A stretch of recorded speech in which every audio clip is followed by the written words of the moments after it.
Good evening. Today I'm going to choose one of the latest news to provide my insight of it.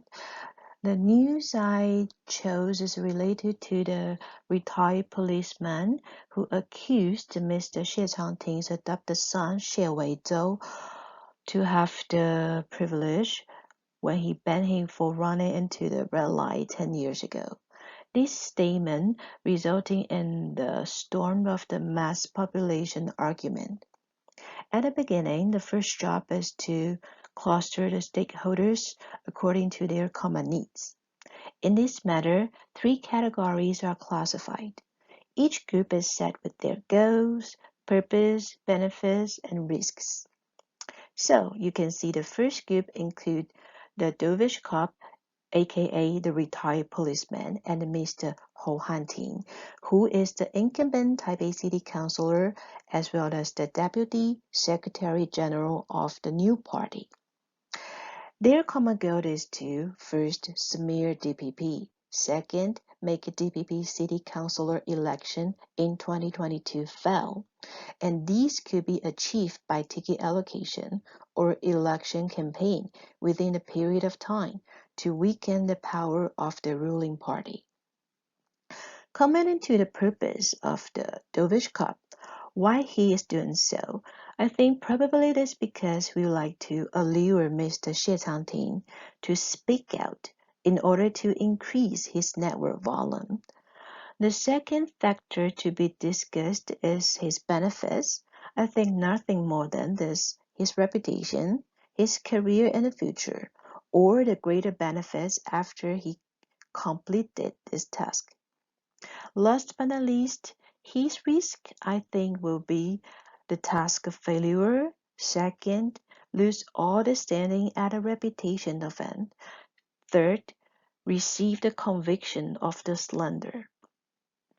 Next, move on to Mr. Hou, the incumbent Taipei City Councilor.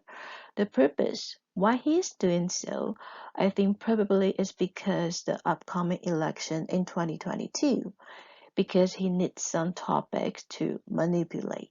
Moreover, he would like to downplay the vaccine contribution of Mr. Xie, make people think it's Japan gives AZ to Taiwan instead of Mr. Xie's efforts to make Japan to give AZ to Taiwan.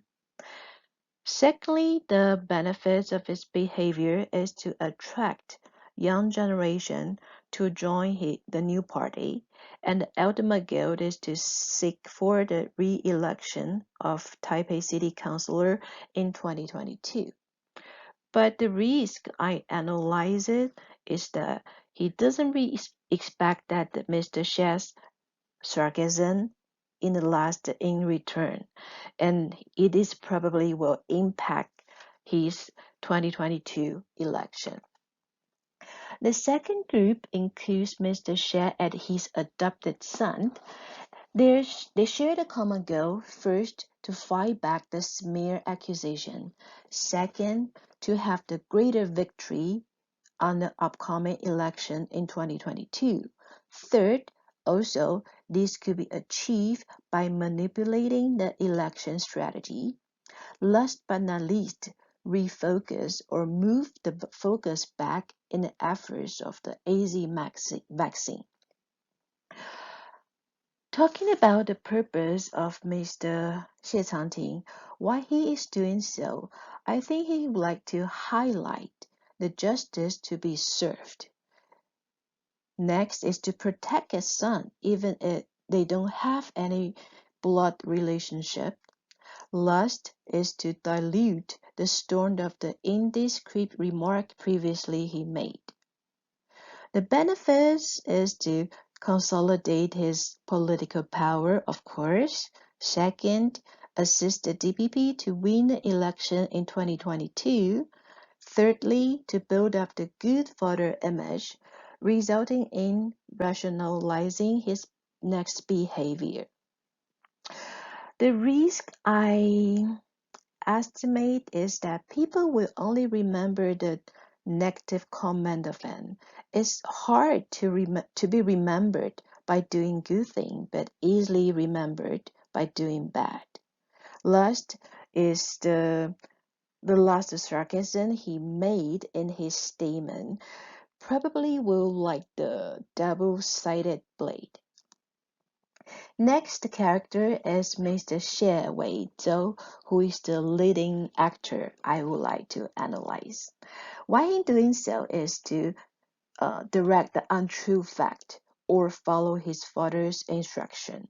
And the benefits, I guess, is to get a compensation by lawsuit or play the weak role, let his father, Xie Changting, has the angle to manipulate the population's pity. And last, the risk I can think about is probably to step into the role like Miss Chen Xingyu, bullied by the media, and he cannot going back to the normal life anymore. The last group include a publisher and the writers who recommended the book of the Dovish Cop. We can say that they are the victims. The general goal of them are, first one, to divorce themselves from the Dovish Cop. Second, their selling volume will not get impact.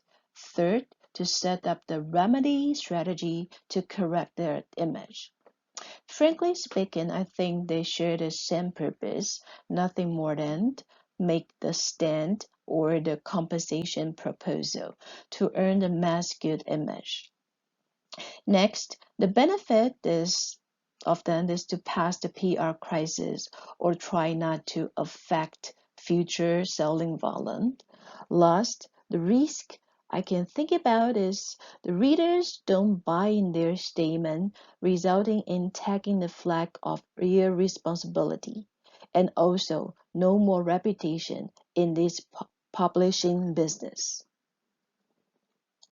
Okay, after analyzing the stakeholders' goals, here is the suggestion or the recommendation I could provide to Mr. Xie Weizhou. First is to examine his own purpose and decide to stand out or not. Evasion is not a good way to solve the problem. He has to tell others that my value proposition does not allow others to smear my or my family's claim. I'm here to defend my value proposition. I'm not the previous Xie Weizhou anymore. Second, to start with a mutual statement. Although Xie Weizhou didn't use the bio statement to fight back, I think Taiwanese society is too passionate by using a mutual statement again to help others to calm down and reflect the problem itself. Thirdly is to discover the story by two sides. I think it is difficult because they don't want to talk face to face. Suggest to call or by lawyers' channels to understand the dovish cop's purpose. The two-way communication could link the path without breaking points. The fourth suggestion is just like the scenario assumptions. I provided 4 assumptions. The first one is that the dovish cop did not react. So this is just for Xie Weizhou to find a lawyer to offer the lawsuit. And second scenario is that the dovish cop find a lawyers too. I think it's just to feed the development of number 3, which is very good. And the third scenario is that dovish cop pop this hottest issue to Hou Hanting, and for Xie Weizhou, Xie Changting has more reasonable attitude to jump in to fix this issue. The last scenario I think is very sensational. Dovish cop committed suicide, but I don't think that the problem can get solved and well resolved in another crisis for Xie Weizhou to deal with. Last but not least, the lesson learned is you don't have to choke at the beginning. Alert yourself. Thanks very much.